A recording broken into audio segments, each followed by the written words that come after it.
acordo com a Organização Mundial de Saúde, OMS, o Brasil é o país com maior prevalência de transtornos de ansiedade de todo o mundo.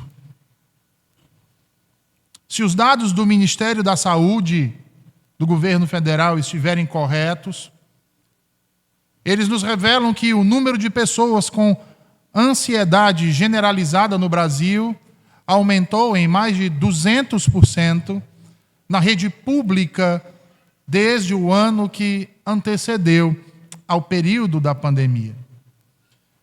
De acordo, então, com o Ministério da Saúde, em 2019, havia 71.293 registros de pessoas que procuraram atendimento com o quadro de ansiedade. Em 2023, o número saltou de 71.000 para 274.682. E, meus irmãos, o dado é alarmante. Mas esse problema não é uma novidade para nós. Fala a respeito de um mal terrível. A ansiedade é um mal, irmãos, que atinge tanto cristãos como não cristãos, tanto crentes quanto incrédulos, tanto justos quanto injustos. Trata-se de uma doença da alma, da qual não se pode prescindir um entendimento bíblico dos efeitos da queda para o tratamento adequado, pois esta vai incidir exatamente naquilo que o Senhor Jesus vem tratando neste sermão e, em específico, nesse capítulo de número 6. A pergunta que fica, então, para nós é: o que o Senhor Jesus vem tratando? Ora, a maneira com a qual enxergamos, andamos e vivemos neste mundo. Jesus tem feito isso estabelecendo um contraste entre o que vem sendo feito tanto no âmbito privado quanto no âmbito público, com aquilo que deve ser, então, de fato, feito por nós. E vejam, meus irmãos, que as doenças da alma não podem ser tratadas com medicação e psicoterapias, coisas que levam em consideração apenas aquilo que é natural e biológico. Elas precisam ser tratadas com a verdade.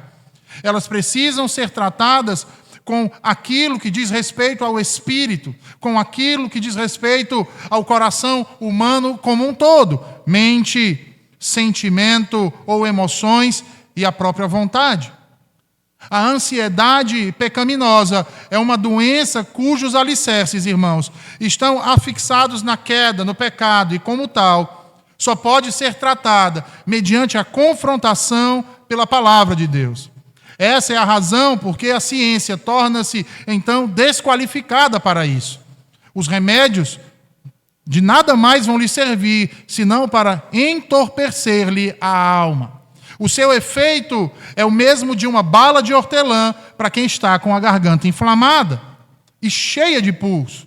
E como tal, portanto, não resolve, não sara, não combate a doença. Esse tipo de enfermidade, somente a palavra de Deus pode trazer verdadeira cura. E percebam que Jesus sabia disso. E é exatamente por ele saber disso que ele então exorta seus discípulos, não sobre aquilo que lhes era uma abstração, mas sobre aquilo que dizia respeito à vida deles e à vida prática deles, na oração, na prática das boas obras, no jejum e em tudo aquilo mais que nutre a vida espiritual de todo aquele que crê no Senhor. No entanto, nós não passamos a totalidade de nossas vidas, nem muito menos de nosso tempo, nessas coisas especificamente. Há outras coisas que nos envolvemos e que nos envolvem, que são tão importantes quanto. Dentre elas estão a família, o trabalho, os estudos, os negócios e todas as outras atividades que necessitamos nos envolver e desenvolver para, assim, cumprirmos com os mandatos que o Senhor nos dá. E é exatamente por causa dessas coisas que muitas vezes nos complicamos, irmãos, nos tornamos ansiosos e adoecemos. Porque nossos olhos, muitas vezes embotados pelo mundo, pelas riquezas que deles podemos tirar, nos envolve de tal forma que quando damos conta, já não conseguimos dominá-los. Mas fomos dominados por estas coisas. Sendo assim, Jesus, para admoestar seus discípulos, não mais contra o perigo de acumular tesouros na terra, mas de ter a mente escravizada por eles, de sermos feitos reféns da obsessão de nossos corações por ter e adquirir aquilo que é visível, palpável e, portanto, sensível a nós, mas que dizem respeito exclusivamente ao tempo e ao mundo presente. Desta forma, somos relembrados mais uma vez aqui por Jesus acerca da terrível sutileza de Satanás e do pecado. Mas, pastor, como assim somos lembrados por Jesus acerca das sutilezas de Satanás e do pecado? Jesus sequer se referiu a Satanás no texto. Para Satanás, irmãos, não importa muito a forma assumida pelo pecado. O que importa para ele é que o objetivo que ele traçou obtenha sucesso. E que objetivo seria esse? Tomar nossas mentes cativas e escravizá-las exclusivamente ou prioritariamente a estas coisas, ao invés das coisas de Deus. Não se enganem ou se iludam. Ele nos atacará, nos assediará em todas as direções possíveis. Talvez você ache e se confie no fato de que não seja um homem rico, ou se confie porque você não é uma pessoa que valorize possuir muitos bens, ou que os tenha. Note que antes de você tomar plena consciência do fato, descobrirá que Satanás entrou então pelas portas dos fundos e levou você que acha que pela ausência dos bens não caiu em sua cilada. E quando menos você se der conta, você vai estar se sentindo preocupado e ansioso exatamente pela ausência destas coisas. Às vezes, é no exemplo de um amigo próximo, ou de um parente que prosperou bastante. É de uma conversa na família. Quem aqui já não se sentiu constrangido quando todos aqueles que cresceram juntamente com você, cada um já tem a sua casa própria, cada um já tem o seu próprio carro, cada um tem a sua profissão muito bem definida, cada um fala dos investimentos que tem feito com o dinheiro que tem recebido e guardado na sua conta bancária? Quantos não se falam acerca do seu trabalho e de que horas chegam e de que horas saem e de como se dedicam então à sua carreira profissional e etc, e etc, e etc. E nós o que fazemos, irmãos, passamos então a partir disso, ficarmos preocupados com essas coisas e passamos a mover todo o nosso tempo em função do alcance exatamente dessas coisas. E aí, por acaso, ficamos sem tempo para a família. Não é assim? Começa assim. Eu tenho que ficar até mais tarde. Então eu diminuo o tempo que eu tinha para com a minha esposa, eu diminuo o tempo que eu tinha para os meus filhos, eu diminuo o tempo até mesmo do meu lazer, porque eu quero alcançar esses objetivos. Eu quero ter muito todas essas coisas. E aí, eu começo então a ter menos tempo para ler a Bíblia, eu começo a ter menos tempo para orar, eu começo a ter menos tempo para realizar o culto doméstico na minha casa, eu começo a ter menos tempo para ir à doutrina, eu começo a ter menos tempo para ir às reuniões de oração, às EBDs, e consequentemente eu me torno muito cansado para me acordar todo domingo pela manhã e sair com a minha família para ir cultuar ao Senhor. E aí, por eu estar tão cansado e faço isso, quando eu chego no culto vespertino, eu estou exausto demais e a semana vai se iniciar amanhã e eu tenho que estar pronto e de pé e bem disposto para ganhar o meu bom dinheiro. E aí eu passo a me excluir exatamente do culto matutino, ora do culto vespertino, porque o que mais importa é eu estar bem de saúde e estar bem fisicamente para encarar os desafios da semana, do trabalho que se aproxima. E aí, quando você menos espera, o que acontece? Exatamente o que Satanás queria que você fizesse. Por isso, ele se sente satisfeito. Pastor, mas trabalho é algo lícito. Sim, é algo lícito que nós, pecadores, podemos torná-lo ilícito. Família é algo bom, foi Deus que instituiu a família. Foi, mas nós podemos torná-la ilícita quando fazemos dessas coisas o nosso Deus. Quando priorizamos essas coisas ao invés do Deus eterno. O apóstolo Paulo, em sua segunda carta aos Coríntios, capítulo 11, versículo 15, ele diz que Satanás é capaz de transformar-se em anjo de luz, irmãos. Sabe o que isso quer dizer? Que ele não mede esforços em seus métodos do engano. A sua grande preocupação antes é que mantenhamos as nossas mentes presas a essas coisas, ao invés de voltá-las às coisas do alto.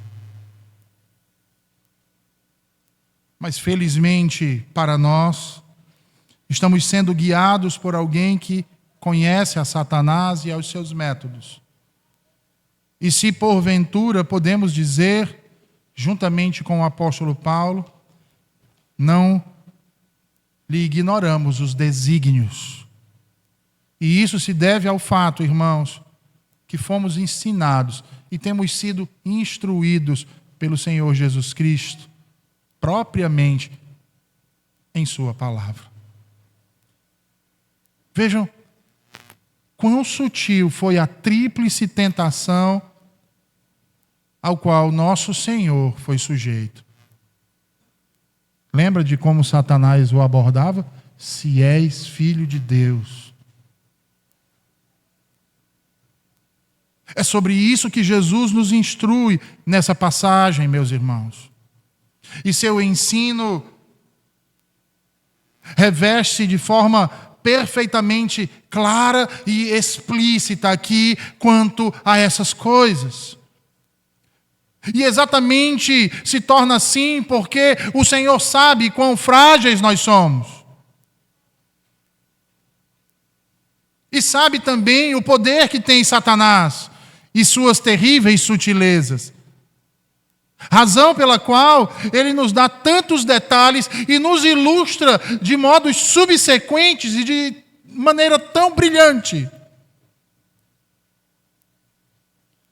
Portanto, novamente, verificaremos aqui, conforme nós já vimos na sessão anterior, que Cristo não se contentou meramente em estabelecer princípios, em dar-nos uma ordem ou mandamento. Antes, nos oferece inúmeros argumentos na prática do nosso dia a dia. Vejamos então quais são estes. Volte aí para a Escritura, versículo 25, onde o Senhor Jesus nos diz: por isso vos digo, não andeis ansiosos quanto à vossa vida, pelo que haveis de comer ou pelo que haveis de beber, nem quanto ao vosso corpo, pelo que haveis de vestir. Não é a vida mais que o mantimento e o corpo mais do que o vestuário? Observem aí que o texto inicia com o uso de uma preposição, por isso ou portanto. Eu não sei como foi traduzido na sua versão. E isso nos mostra que existe uma conexão entre isso que Jesus está falando aqui, agora, e aquilo que ele falou anteriormente, naqueles versículos que precedem esse que lemos agora à noite e voltamos a ler ainda há pouco. Observem que o tema continua sendo o mesmo, isso é, a necessidade de termos olhos bons. Lembram do último sermão? A necessidade de compararmos ou de considerarmos aquilo que se reveste do que verdadeiramente é importante, não apenas para nós, mas principalmente para Deus. Todo cristão deve procurar por isto e a qualquer custo. Portanto, observem que ele frisa o ponto por 3 vezes, introduzindo a questão através dessa preposição, ou como por isso, ou como portanto, ou como o pois. Vejam aí no versículo que nós lemos ainda há pouco, 25, onde ele diz: por isso vos digo, não andeis ansiosos quanto à vossa vida. Mas se você for para o versículo 21, você vê mais uma vez a preposição sendo utilizada. Não andeis, pois, inquietos, dizendo que comeremos, ou que beberemos, ou com que nos vestiremos. E finalmente, então, ele repete mais uma vez, no versículo 34, onde assevera: não vos inquieteis, pois, pelo dia de amanhã, porque o dia de amanhã cuidará de si mesmo. Basta a cada dia o seu mal. E por que Jesus faz isso? E por que ele estabelece essas sequências de 3? Ora, porque ele é um grande mestre. Neste mundo, jamais apareceu mestre como o nosso mestre e Senhor Jesus Cristo. Porque a arte do ensino é exatamente a arte da repetição. E Deus demonstrou isso em sua lei. Quantas vezes não são repetidos os mandamentos? Quantas vezes isso não é repetido durante toda a história de Israel na Escritura? O verdadeiro professor, irmãos, sempre reconhece que não basta dizer alguma coisa uma só vez. É preciso repetir aquilo que é dito. 1, 2, 3, quantas forem necessárias. Repetir várias e várias vezes. Desta forma, então, consideremos o que o Senhor Jesus emprega, particularmente nesse ensino, nessas 2 expressões: não andeis ansiosos e não vos inquieteis. Observe aí que essas palavras equivalem àquilo que nós podemos também traduzir com não vos preocupeis.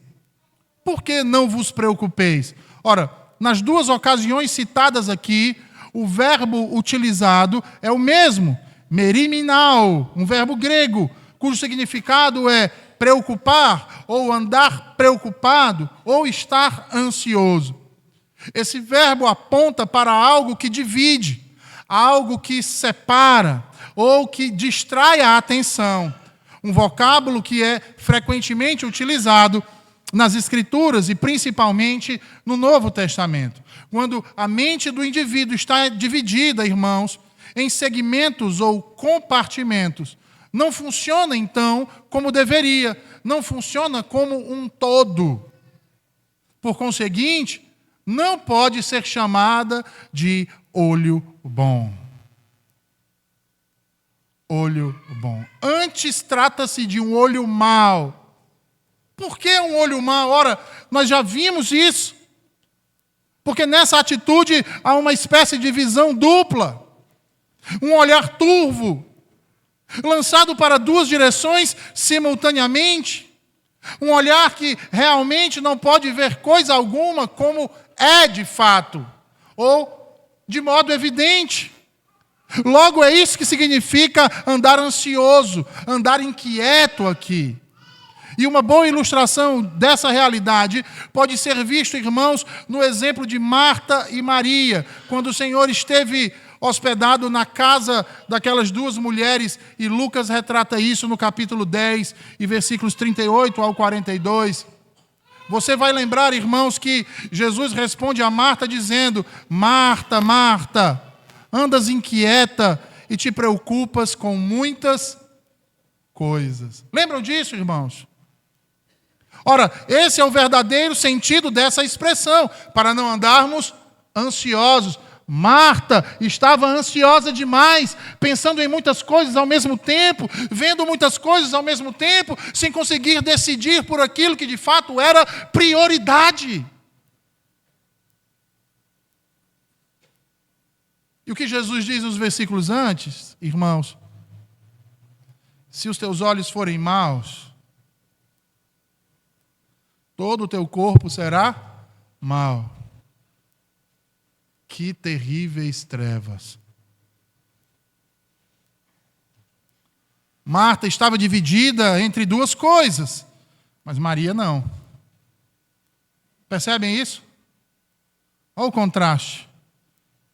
Marta priorizava aquilo que era terreno, aquilo que era visível, aquilo que era fugaz. Ela estava preocupada com os comentários que iam falar acerca da comida, acerca da sua hospedagem, acerca da sua casa. Maria estava preocupada com nada disso. Aliás, ela nem estava pensando nessas coisas. Porque os olhos de Maria eram olhos bons. Ela via as coisas nitidamente. Ela tinha um foco naquilo que verdadeiramente era importante. Um foco espiritual. Ora, mas Marta priorizou o que era importante. Não é bom recebermos visitas na nossa casa e não nos prepararmos para recebê-las. Não é verdade, irmãos? Minhas irmãs que estão hoje aqui sabem bem disso. Nenhuma delas gosta de receber uma visita quando a casa está bagunçada. É justo? Sim, claro. Marta, então, priorizou algo importante. E o que diferencia ela, então, de Maria? Marta priorizou algo importante. Maria priorizou aquilo que era superior ao importante. O olho de Maria era bom, irmãos. Tinha uma visão clara, um propósito santo, um alvo justo. Não se deixou distrair por absolutamente nada. Sendo assim, Jesus nos adverte aqui contra o perigo de andarmos distraídos do que de fato mais importa na nossa vida.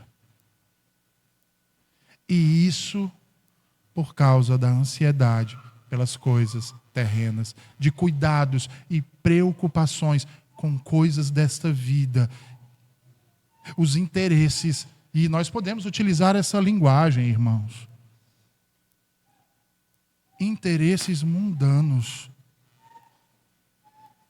com coisas que são passageiras. Por voltarmos os nossos olhos a essas coisas, não conseguimos enxergar o que está diante de nós, a realidade diante de nós. E aí passamos a ser tomados por isso, por essas preocupações que turvam a nossa mente e nos fazem suprimir aquilo que é superior, como a vida por vir, como a graça de Deus, como as suas misericórdias, como nós vimos hoje aqui no Salmo 116. Porque muitas vezes, irmãos, olhamos tanto para as coisas terrenas que nos acabamos de esquecendo daquilo que diz respeito ao Senhor. E esse é o perigo de vivermos uma vida dupla, de termos um falso ponto de vista, um dualismo de propósitos. Porque se sabemos de fato que o fim último das nossas vidas é a glória de Deus, o que nos falta então para basear todas as nossas escolhas? O que nos faz então decidir por aquilo que não vai nos ajudar a atingir o fim último das nossas vidas?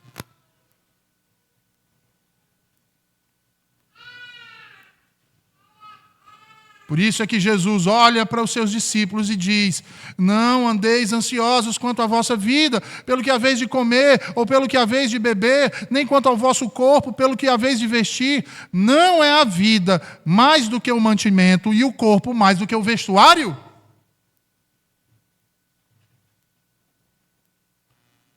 Em outras palavras, Jesus está olhando para eles e dizendo: o que é mais importante, a vida ou a roupa que vocês estão vestidos?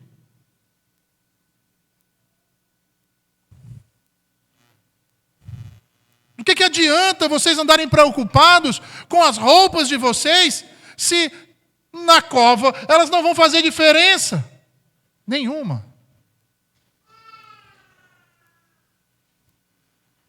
Aí Jesus ilustra, porque parece que alguns tinham dificuldade em entender aquilo que Jesus estava ensinando. Aí Jesus ilustra então, ele diz assim: olhai para as aves do céu, que nem semeiam, nem cegam, nem ajuntam em celeiros, e o vosso Pai Celestial as alimenta. Não tendes vós muito mais valor do que elas? Aí veja o que quem tem os olhos maus interpreta isso aqui. Eu entendi, eu devo viver da fé. Tenho que mostrar a minha fé, não preciso fazer nada. Deus vai trazer até mim todas as coisas. Olha o que Jesus está dizendo. Meus irmãos, nós devemos atentar para as palavras de Jesus aqui. E em primeiro lugar, nós devemos entender que Jesus não está ensinando aqui que nós devemos ignorar as coisas terrenas, nossas atividades neste mundo. Jesus não está dizendo aqui que nós não devemos nos preocupar com o nosso trabalho, por exemplo, com o sustento de nossa família, por exemplo. Não, Jesus não está falando contra essas coisas. E isso é necessário nós destacarmos, irmãos, uma vez de que não é algo que acontece só agora em nossos dias, ao longo da história da igreja. Pessoas até zelosas, irmãos, todavia, mal orientadas, tomaram essas palavras num sentido literal e passaram a viver, sabe como? De modo passivo, sem se preocupar com o futuro. E quando eu digo, irmãos, sem se preocupar com o futuro, eu estou falando isso em todos os sentidos que vocês possam imaginar. Pessoas que não se preocuparam em estabelecer qualquer tipo de provisão para garantir sua vida futura. Pessoas que passaram a viver, abre aspas, da fé, fecha aspas. Pessoas que passaram a viver, abre aspas mais uma vez, em uma vida de contemplação, de oração e dedicação ao que é sagrado. Olhem os monastérios. E ali passavam o dia sem fazer nada, a não ser em seu exercício de contemplação, sem garantir, inclusive, as próprias provisões. E esse não é o significado das palavras de Jesus aqui. E se nós observarmos o contexto, nós vamos ver isso claramente. É só observar o contexto dessa passagem, irmãos.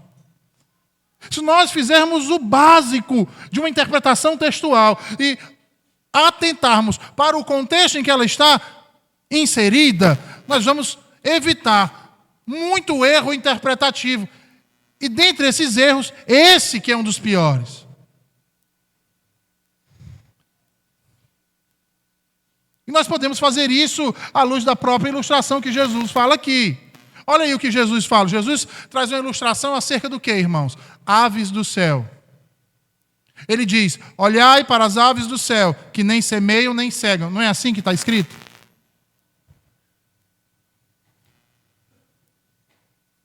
Mas nem ajuntam em celeiros, e vosso Pai Celestial as alimenta.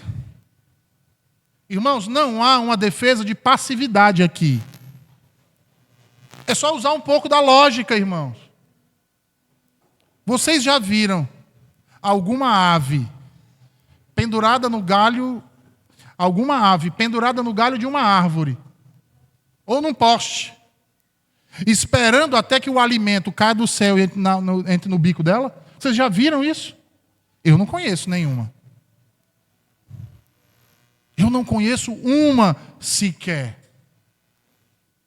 E aí você começa a perceber que a passividade aqui, então, não corresponde a essa realidade, a realidade das aves. Pelo contrário, chega numa praça que tem muito pombo e joga um pouquinho de arroz, para você ver a confusão que elas fazem em busca do alimento. As aves buscam ativamente o seu alimento. Há, portanto, uma intensa atividade entre as aves na busca pelo alimento.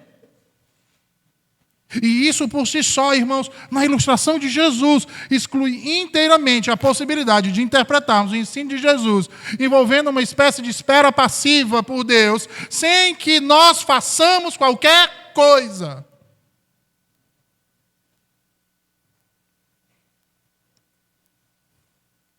Em segundo lugar, um outro ponto importante a ser considerado aqui, o contexto canônico que envolve isso que Jesus está ensinando aqui.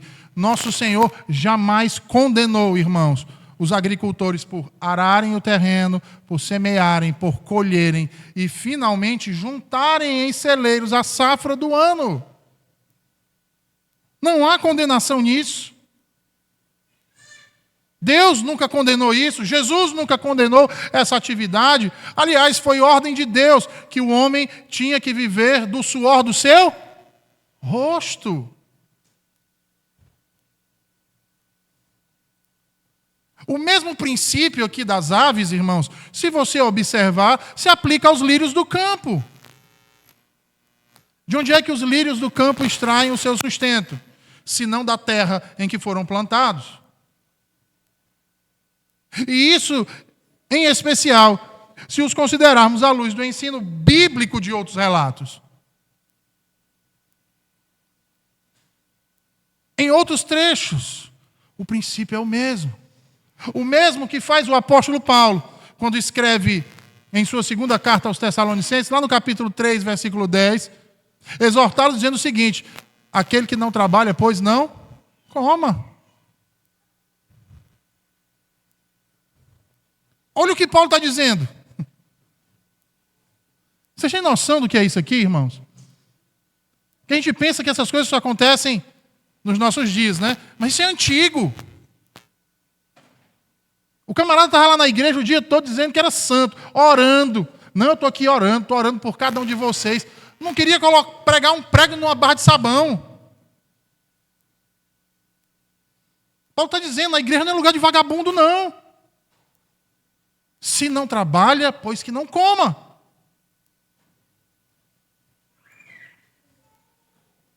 E, meus irmãos, sempre houve gente mal orientada. E até mesmo guiada por um certo fanatismo. Ora, o que aconteceu com essa mesma igreja lá da Tessalônica? Deixaram de trabalhar, abandonaram o trabalho, se esconderam dentro de casa porque disseram o quê? Que Jesus voltava a qualquer momento. Logo, eles não deviam trabalhar, eles deviam era se preparar o tempo todo para esperar o Senhor. Alguma semelhança com os nossos dias não é mera coincidência. Quantas igrejas não têm feito exatamente isso? Abre aspas, os trabalhos diários na igreja, é de manhã, de tarde, de noite.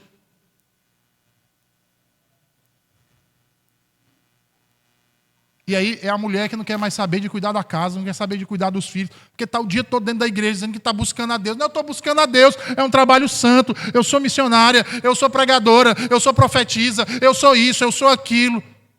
Só não é o que o Senhor fez ela ser, mulher.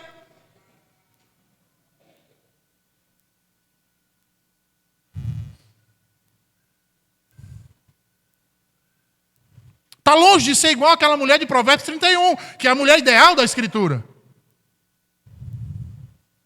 Está distante, há milhas. Com o mesmo discurso.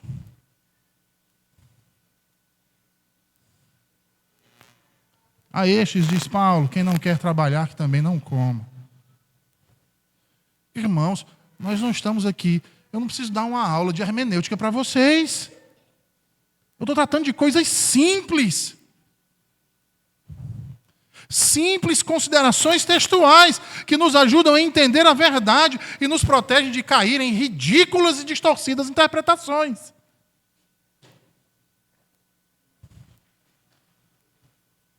Existem determinados princípios fundamentais que nos governam a vida diária, irmãos, e este é um deles. Não andeis ansiosos.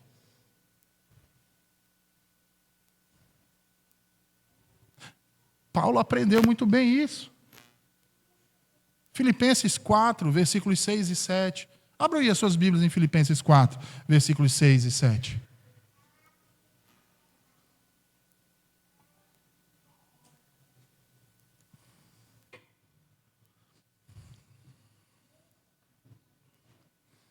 Filipenses 4, 6, 7, o apóstolo Paulo diz assim: não estejais inquietos por alguma coisa, antes as vossas petições sejam em tudo conhecidas diante de Deus, pela oração e súplica com ações de graças.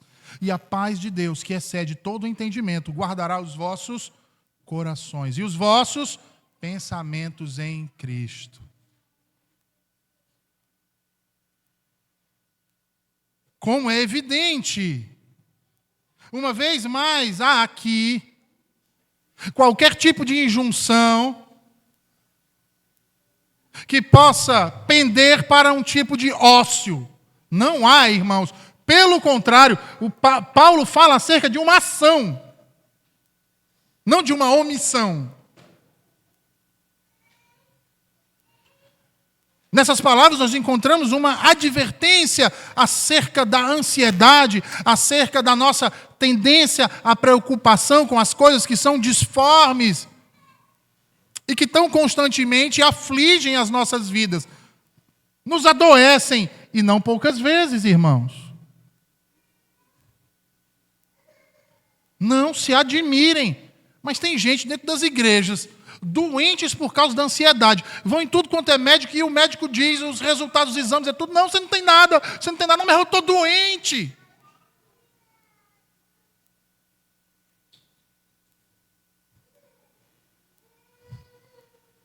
Eu estou com vontade de vomitar o tempo todo. Eu estou sentindo náusea. Eu estou com dor pelo meu corpo. Ansiedade.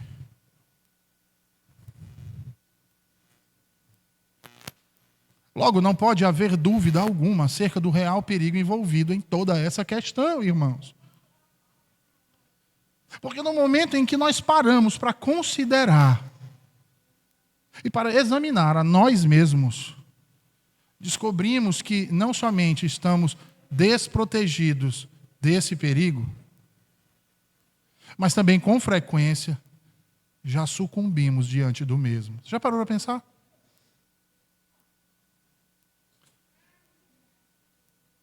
Para o mundo, coisa alguma parece mais natural do que o indivíduo sentir-se ansioso, sentir-se sobrecarregado e preocupado.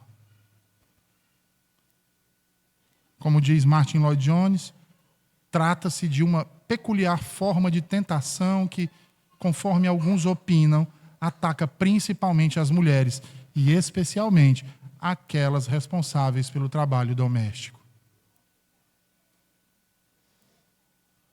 Mas não achem que está limitada apenas a essa espécie de preocupação. O perigo com que se defrontam os maridos ou pais, bem como qualquer outra pessoa responsável por seres queridos ou outros indivíduos em um mundo como é o nosso, é o passar a vida inteira oprimido por essas coisas, sobrecarregado debaixo do peso delas. São essas coisas que tendem a nos dominar, a nos controlar. E passamos a vida toda escravizados a ela. Sabe o que Paulo diz? Paulo diz que o antídoto para essa ansiedade sufocante são duas coisas: oração e gratidão. Lembra do Salmo 116? Orei ao Senhor Ele ouviu a minha voz e me salvou.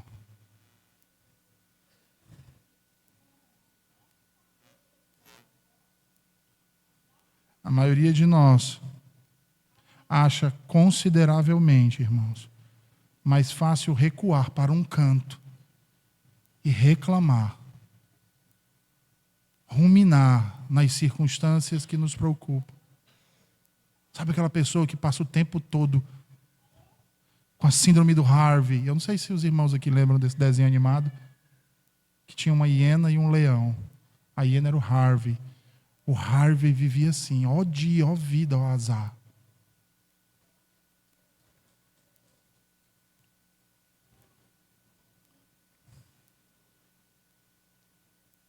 Passa um dia ruminando na mente as circunstâncias que preocupam.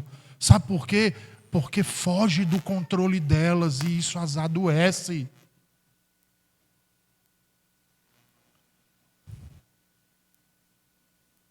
Esquecem que tem um Deus que decretou todas as coisas e que governa todas as coisas, que sustenta todas as coisas. Ainda que de modo inconsciente, irmãos, esse tipo de atitude é uma tentativa de usurpar a soberania de Deus. É de dizer, Deus, tu está muito ocupado, então deixa eu resolver essas coisas.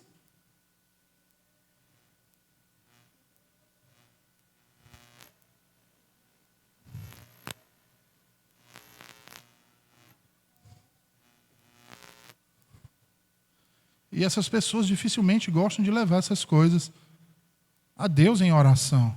Porque quando ora, é assim, eu vou orar agora e já quero que Deus em seguida responda. É um canal superior à fibra ótica.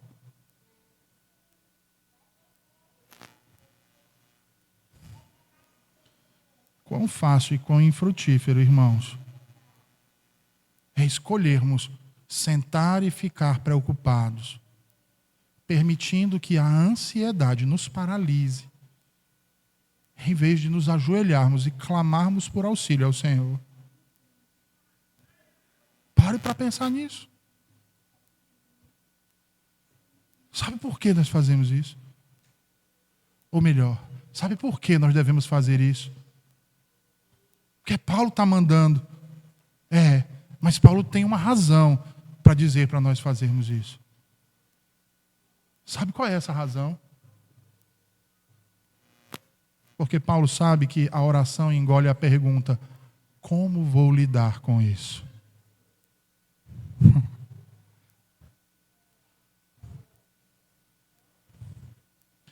Como vou lidar com isso? Orientando-nos para longe de nós mesmos. E conduzindo aquilo que nos preocupa, sabe para onde? Para a providência de Deus. A oração direciona o nosso foco para Deus, que é o ser inteiramente competente, que conhece as nossas necessidades intimamente e melhor do que nós mesmos. E que diz na Escritura que o que nós pedirmos, Ele nos dará. E não nos dará qualquer coisa. Ele nos dará algo melhor do que pedimos. Melhor, inclusive, do que podemos imaginar. E sabe o que é melhor ainda? Porque quando fazemos isso, Ele nos move para o certo. Mas lembra, é oração e gratidão. Um coração agradecido nos ajuda a confrontar sem amargura a pergunta: por que isso acontece comigo? Porque não é exatamente assim que nós nos sentimos.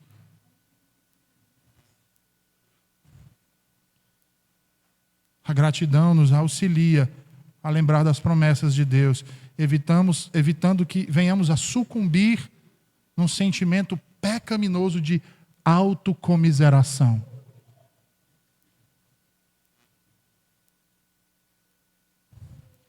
Vejam, Deus sempre age com um propósito, irmãos. Ele tem um plano e Ele cumpre esse plano. Ele sabe exatamente o que está fazendo. Alguns de nós tínhamos pais que funcionavam como despertadores. Eu não sei, hoje em dia as coisas estão bem diferentes, né? O celular tem um despertador, mas eu ainda sou daquela época que eu era criança, que o despertador ficava do lado da cabeceira da minha cama, assim. Aquele despertador grande, você dava corda. E aí, o que é que eu e o meu irmão fazíamos, né? A gente não queria acordar muito cedo para poder ir para a escola, então a gente atrasava muitas vezes o relógio. E a minha mãe, esperta, com o meu pai, disseram, não mexe no relógio deles, não. A gente passa a acordar eles. Não é assim? Comigo foi assim. Eu tenho 2 filhos, eu não vou dizer o nome de um. Mas que o despertador tem 6 em sequência. Os 6 tocam, acorda os vizinhos e só não acorda ele. É necessário o pai ou a mãe ir lá e dizer, está na hora. Não é assim? Quando nós precisávamos acordar em um determinado horário, pela manhã, tudo que nós tínhamos que fazer era o quê? Por exemplo, dia de prova. Eu ficava estudando, ainda estava meio inseguro, eu dizia assim, mãe, a senhora me acorda amanhã mais cedo para eu poder estudar? Porque eu já sabia que eu não ia conseguir. Então eu pedia a alguém que, de fato, acordava mais cedo do que todo mundo, para preparar a mesa, preparar o café da manhã para cada um e fazer as suas atividades. Então eu corria para minha mãe e pedia. E sabe como eu dormia? Tranquilamente, porque eu sabia que a minha mãe não deixaria de me acordar. A minha ansiedade pela prova tinha ido embora. Tudo que me reservava agora, naquele instante, era dormir. E é esse o tipo de reação que Paulo quer que tenhamos diante da ansiedade. Devemos procurar pelo nosso Pai Celestial e dizer, Senhor, Tu irás cuidar disso para mim. E sabe o que Deus responde? Eu cuido, filho. Confia em mim. Meus irmãos, quando entendermos que Deus está no controle de todas as coisas, levaremos todas as nossas lutas e desafios a Ele. Nós, reformados, calvinistas, deveríamos saber disso melhor do que ninguém. Se tem um povo que não era para ser ansioso, eram os reformados. Porque nós cremos na soberania de Deus. Cremos que Ele é todo-poderoso. Cremos que nada acontece sem a sua permissão. E que Ele decretou todas as coisas. E por que nos desesperamos? Por que andamos tão ansiosos? Se levarmos em consideração todas as nossas lutas e desafios a Ele, não. E confiarmos, não andaremos ansiosos. Porque a paz que Ele provê se torna uma genuína fortaleza para o nosso coração. É por isso que o puritano John Newton dizia, mesmo que os problemas nos assaltem e os perigos nos amedrontem, mesmo que amigos íntimos nos desapontem e todos os inimigos se unam, ainda assim uma coisa nos assegura, qualquer que seja a ocasião. A promessa nos assegura, o Senhor proverá. O Senhor proverá. Era isso que Jesus ressaltava aqui. E se preocupava com os seus discípulos acerca dessa questão. Tanto que os advertiu por 3 vezes. Em primeiro lugar, dizendo, não devemos viver ansiosos ou preocupados com o que comermos ou o que bebermos, e nem com o corpo acerca do que vestirmos. Jesus está dizendo, jamais deveríamos ficar ansiosos por essas coisas. E vejam, meus irmãos, a questão não se aplica somente aqui a determinados aspectos da nossa vida, mas a tudo aquilo que faz parte da nossa vida. Não é só o comer, não é só o vestir. São todas as coisas.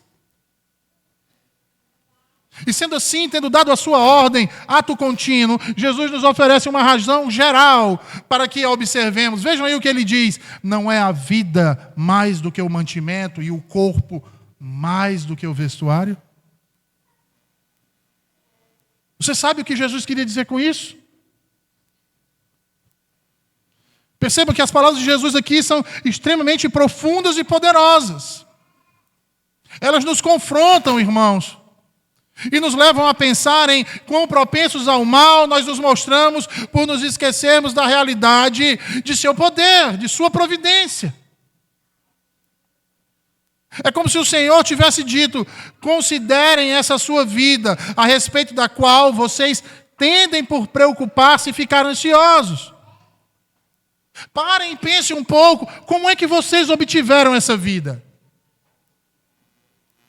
Vocês foram do supermercado e chegaram lá e compraram duas? Na ausência de uma, tinha outra? Deus está nos lembrando: quem deu essa vida a vocês? E aí, quando nós paramos para pensar nessas coisas, irmãos, nós só podemos chegar em uma conclusão. A uma conclusão: que a vida que o Senhor nos dá é um dom precioso.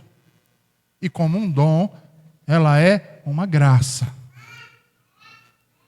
Por que um dom? Por que uma graça? Ora, porque o homem é incapaz de criar vida. O homem não pode dar vida nem a si mesmo, quanto mais a outro. Observem que ninguém de nós jamais resolveu vir a este mundo. E o próprio fato de estarmos vivos neste instante deve-se inteiramente a Deus, que assim decidiu que o fosse. A própria vida, então, é uma dádiva de Deus. Sendo assim, o argumento utilizado aqui por nosso Senhor importa no seguinte, irmãos: se Deus lhe deu o dom da vida, o maior de todos os dons, você imagina que agora, repentinamente, ele haveria de negar a si mesmo e aos seus próprios métodos? Veja bem, se fazer mentiroso, não cuidando para que essa vida seja sustentada e capacitada a continuar?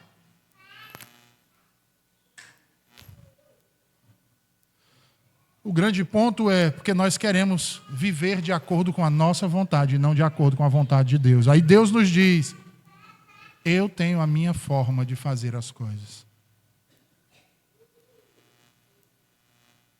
E é por isso que Jesus os ensina aqui, dizendo: jamais tenham necessidade de ficar preocupados com essas questões. Isso não exclui o fato natural que nós devemos orar, semear, colher, armazenar o produto da terra. Cumpre-nos fazer todas as coisas que o Senhor determinou. Devo trabalhar, devo ganhar dinheiro honestamente, e assim por diante. Mas nunca poderei me sentir ansioso ou preocupado com a possibilidade de, subitamente, não haver o suficiente para manter a continuidade da minha vida. Isso jamais acontecerá com quem crê no Senhor. É algo simplesmente impossível, irmãos. Se Deus me deu a dádiva da vida, então Ele cuidará para que essa vida prossiga. Mas o ponto que o Senhor frisou é esse. Ele não argumentava sobre como isso haveria de suceder. Simplesmente Ele diz que vai suceder. Há uma ilustração desse argumento lá em Romanos 8:32, onde Paulo diz: aquele que não poupou o seu próprio filho, antes por todo nós o entregou, porventura não nos dará graciosamente com ele todas as coisas? O doador da vida, irmãos, cuidará para que nos sejam providenciados o sustento e tudo quanto for necessário para a vida. Você já parou para pensar nisso? Você já pensou nessas coisas?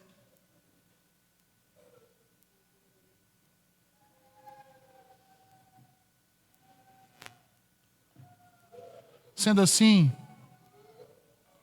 voltemos mais uma vez à questão do decreto de Deus. Na mente de Deus, irmãos, há um plano para cada vida humana. Jamais deveríamos reputar nossa vida neste mundo como acontecendo de maneira acidental. Não, irmãos, Cristo perguntou a seus discípulos assustados e intimidados. João 11:9. Não são 12 horas do dia?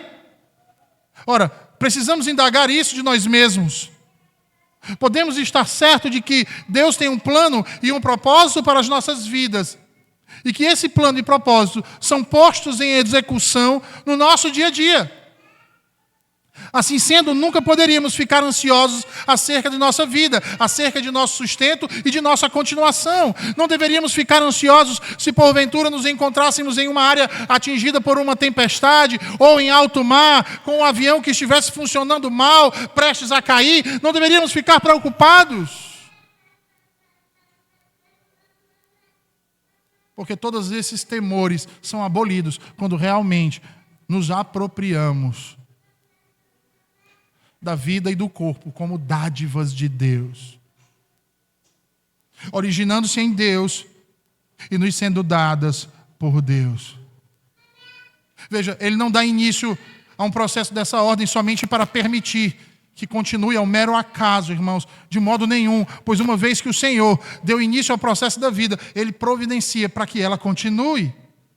Deus decretou todas as coisas desde o início da criação, está dando prosseguimento às mesmas.